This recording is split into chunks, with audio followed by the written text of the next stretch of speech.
US ఇరాన్కి war start అయింది. Israel కూడా of course participate చేస్తుంది.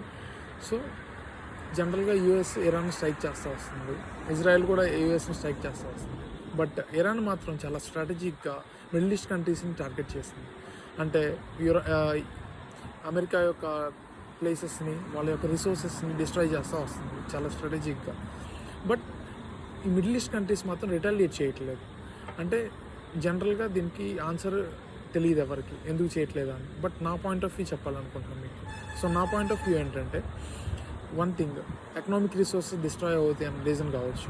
అంటే మిడిల్ ఈస్ట్ కంట్రీస్ అన్ని కన్స్ట్రక్షన్, టూరిజం మీద డిపెండ్ అయి ఉన్నాయి, అఫ్కోర్స్ ఆయిల్ రిసోర్సెస్ మీద కూడా. సో ఇప్పుడు ఇరాన్ తిరిగి వార్ని స్టార్ట్ చేస్తే మిడిల్ ఈస్ట్ కంట్రీస్తో అవన్నీ డిస్ట్రాయ్ అయిపోతాయి. అంటే వాళ్ళ ఎకానమీ మొత్తం దెబ్బతినిపోతుంది. సో ఇది ఒక రీజన్ అయి ఉండొచ్చు, అందువల్ల భయపడుతుండొచ్చు. సెకండ్ రీజన్ ఏంటంటే, ఈ మిడిల్ ఈస్ట్ కంట్రీస్ అన్నీ యూఎస్తో అలై, అంటే పార్ట్నర్షిప్ అయి ఉన్నాయి. సో వాళ్ళ పాయింట్ ఆఫ్ వ్యూలో యూఎస్ ఎలాగో వార్ చేస్తుంది, సో మళ్ళీ మనం వెళ్ళి వార్ చేయడం ఎందుకు అనే పాయింట్ ఆఫ్ వ్యూ అయినా ఉండొచ్చు. Yeah, thank you.